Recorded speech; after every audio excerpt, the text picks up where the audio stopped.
This month was the Criterion sale at Barnes& and Noble. And yeah, I said that I was going to not get much. I was just going to be like, you know what? I got a lot last month. I don't need more. So, I'll just get a few. And, that'll be fine. Oh, no, that's not what happened. That is not what happened. I went overboard. So, and this is bad because I have to do Christmas shopping too next. So, not good. Okay, so before I get into what I got from the Barnes & Noble sale, I just want to point out that I got the Infernal Affairs trilogy from Boxwalla. It was $50. I got it. I paid for it a few months ago, and it came in this month. Me and Zero reviewed Infernal Affairs 1 for the channel, and then we also reviewed The Departed. If you haven't listened to those, check those out. The Infernal Affairs movie was very good. And when Zero told me it's a trilogy, I was like, okay, I gotta watch these then. So it's got a nice cover in it, and it's got all three movies. And apparently, if Zero is correct in this, it's got the cut that Zero watched. So I'm gonna watch one again at one point, so I can check out the stuff that I missed in the cut that I saw. So that'll be interesting to watch. Here are the movies I got from the sale from Barnes & Noble. First movie is Eve's Bayou, directed by Cassie Lemons. I saw this movie, wow. God, was it like 97, 98? And this was a really good movie that not a lot of people talked about. It's got Samuel L. Jackson in a very charming performance.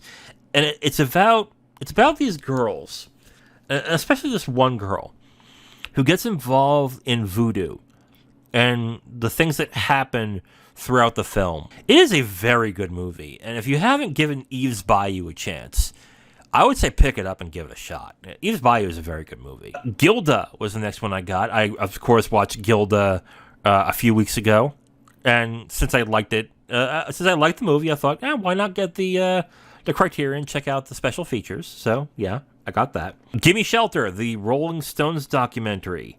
I've watched this a while back in college. This is a crazy documentary. And if you haven't watched it, I would say give it a shot, even if you're not a Rolling Stones fan. It's about the Altamont Speedway concert. And if you guys know your history about music, you might know what the Altamont free concert was like, so that's an interesting thing to sit through. High Sierra is the next one. This is the Humphrey Bogart movie. I like Humphrey Bogart. I want to see more of his films. That was kind of a no-brainer to me. Le Cercle Rouge is the next one. This is from director Jean-Pierre Melville. I've become a big fan of Melville. I first started watching his films after I saw Army of Shadows, which was a really good movie. So I would recommend that, and I can't wait to watch this. Picnic at Hanging Rock, the Peter Weir movie. I saw this movie a long time ago, and this is a unsettling but really beautiful movie. It's not like unsettling in a violent way, but it does make you feel uneasy. So if you like, maybe not horror films, but thrillers, I would definitely recommend this. This is a good movie. Power of the Dog, the Jane Campion film that got her Oscar for Best Director. This is a very good movie, but I don't get some of the interpretations that this movie has. I look at this film as a film about toxic masculinity and what it does to not only the people around the person, but also to the person who is toxic to a certain extent. I liked the film quite a bit. I think Benedict Cumberbatch did a good performance, but it's a Benedict Cumberbatch performance. It's the same as he always does. So, yeah. I think it's a good movie. I would check it out if you haven't seen it yet. The Whit Stillman trilogy, Metropolitan, The Last Days of Disco, Barcelona. I like dialogue-heavy films, and I've always wanted to watch Whit Stillman's films, but I've never been able to find a way to watch them. So when this came about and this was on sale, I was like, you know what? I'm going to jump on this. It's been a long time since I've seen The Last Days of Disco, and I've been wanting to watch it again. So I just picked that up. Yi Yi, the Edward Yang film. I've heard great things about this movie, and that's it, really. That's really the reason why I got it. Like, I've just heard really good things about this movie, so I definitely want to check it out. Malcolm X, the Spike Lee film with Denzel Washington.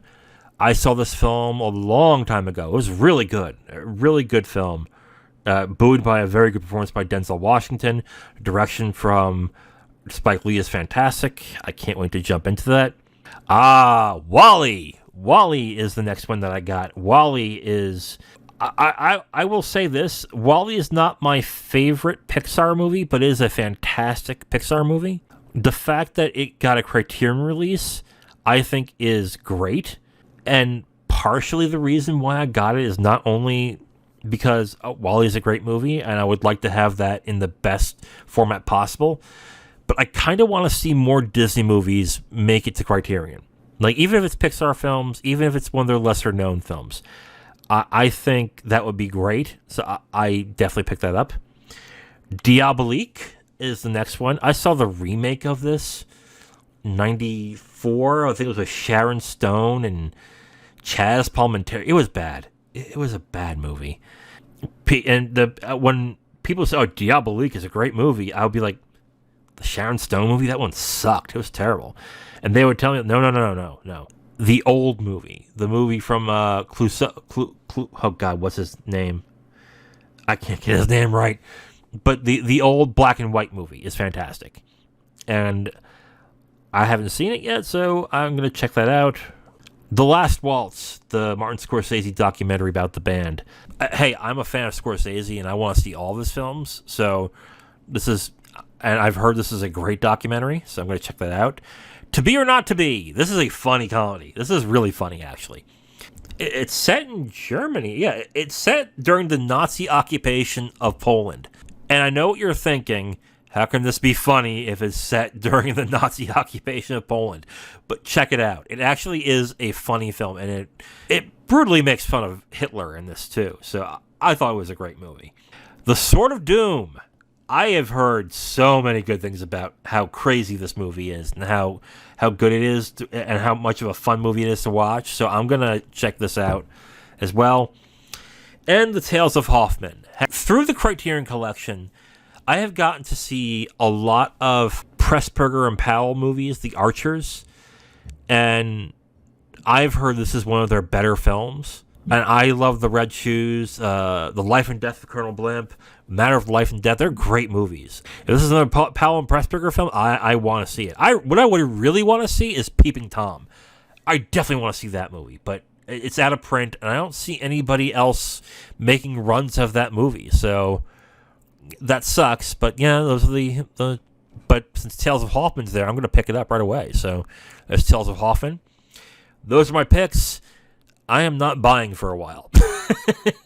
I got plenty now. So yeah, I think I'm done with Criterions for the next year, I would say. So those are my picks.